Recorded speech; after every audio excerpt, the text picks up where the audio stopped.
BUMN di Indonesia itu artinya negara berbisnis. Kita urai sedikit maksudnya. Negara atau nation yang merupakan payung terbesar dari sebuah bangsa atau beberapa bangsa dalam suatu wilayah geografi. Banyak bangsa atau banyak ras bisa berada dalam sebuah negara. Amerika misalnya adalah sebuah negara yang paling banyak bangsanya beragam tinggal di sana. Bukan suku lagi, bukan etnik, tapi bangsa atau ras. Bangsa atau ras seperti Caucasian, Negro, Oriental, dan lain sebagainya, di mana ada 5 ras besar seperti simbol 5 ring Olimpiade. Kemudian bangsa memecah lagi menjadi suku atau etnik. Panjang deh kalau kita membicarakan hal ini. Kita skip aja dulu ya. Tiongkok yang besar itu satu bangsa dengan etnik Han atau suku Han yang menguasai 91% populasi di Tiongkok. Sungguh, jadi agak gampang mengelola negara sebuah wilayah di mana bangsanya tersebut mayoritas satu suku.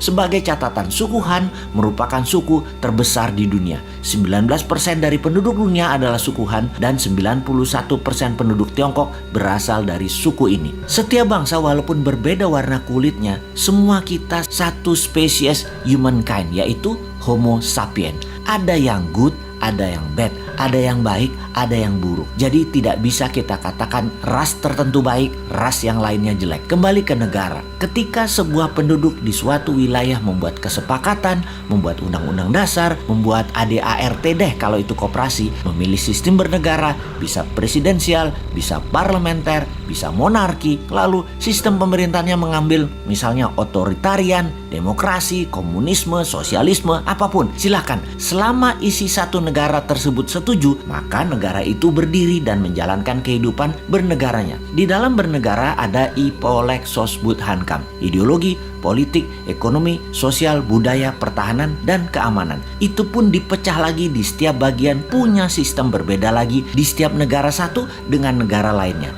Kita bicarakan pertahanan misalnya. Di Tiongkok dan Amerika ada 6 angkatan perang. Indonesia cuma 3 misalnya. Dalam membangun ekonomi misalnya lain lagi. Di Amerika dan Tiongkok pakai printing money berbasis proyek. Sementara di Indonesia pejabatnya memilih pakai dolar Amerika baru bisa cetak rupiah dalam berekonominya. Di Tiongkok negara dengan satu partai, yaitu Partai Komunis, yang membuat negara Tiongkok berideologi komunis. Karena sistemnya satu, yaitu komunis, maka kelolaannya bagi mereka yang ingin menjadi pejabat publik atau abdi masyarakat, ya join the party, ya gabung dengan Partai Komunis. Ada 90 juta anggota Partai Komunis Tiongkok atau PKC itu. Semuanya pejabat publik dan BUMN-nya ya anggota partai. Di sisi kelolaan aset, BUMN Tiongkok bukan punya negara, tetapi punya partai Partai Komunis Cina. 1,5 miliar warga Tiongkok dikelola oleh 90 juta anggota partai PKC, termasuk tentaranya. Tentara Tiongkok itu adalah toolnya partai. Di Amerika di sisi lain memiliki banyak partai politik, namun dalam 100 tahun belakangan hanya 2 partai besar, yaitu Partai Demokrat dan Partai Republik. Partai Demokrat berciri heavy on government atau semua sektor pemerintahan yang atur. Di Partai Republik heavy on private, apa-apa swasta kalau Partai Republik berkuasa. Jadi di Amerika tidak ada BUMN. Negara tidak berbisnis di Amerika. Amerika tuh negara swasta. Demokrat menang, banyak proyek pemerintah yang digarap tetap swasta. Di zaman Republik berkuasa, program pemerintah kecil namun swasta yang garap semua proyeknya. Kalau Tiongkok, negara Partai Komunis. Kalau Amerika, negara swasta. Kita ke Indonesia sekarang, negara yang sejak reformasi masih mencari bentuk. Dulu sangat presidensial. Parlemen terkenal dengan perkataan setuju, manut pemerintah. Sekarang dalam 15 tahunan terakhir, Parlemen DPR balas dendam, mengendalikan pemerintahan kebanyakan. Jadi bentuknya sekarang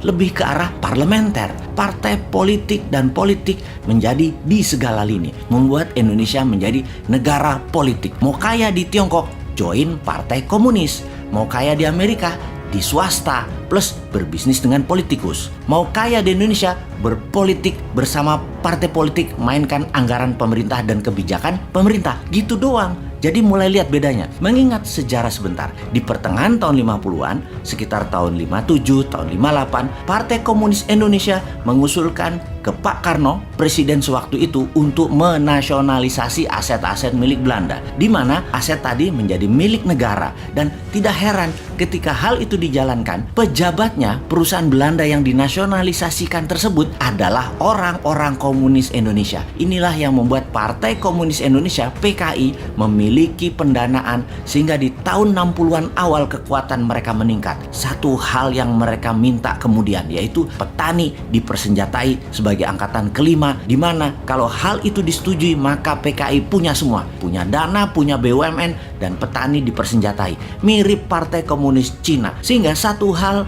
yang belum PKI dapat, mengambil pemerintahan negara Indonesia dan mengubahnya menjadi negara komunis. Singkat cerita, CIA Operation. PKI dikejar sampai ke dalam hutan, terjadi genosida besar-besaran. Itu luka sejarah panjang demi NKRI, demokrasi berdiri, membuat korban saudara sebangsa yang berideologi komunis musnah. Sekarang semua sudah tertutup peluang bagi PKI. PKI sudah selesai. Zaman bergeser. Dunia tanpa batas lagi. Dunia menjadi global, digital, dan internet membuka semuanya. Perang berubah. Bukan lagi military war, tetapi economic warfare. Untuk itu, kita sebagai negara ke depannya harus mulai menata apa yang terjadi ke depan untuk anak cucu kita.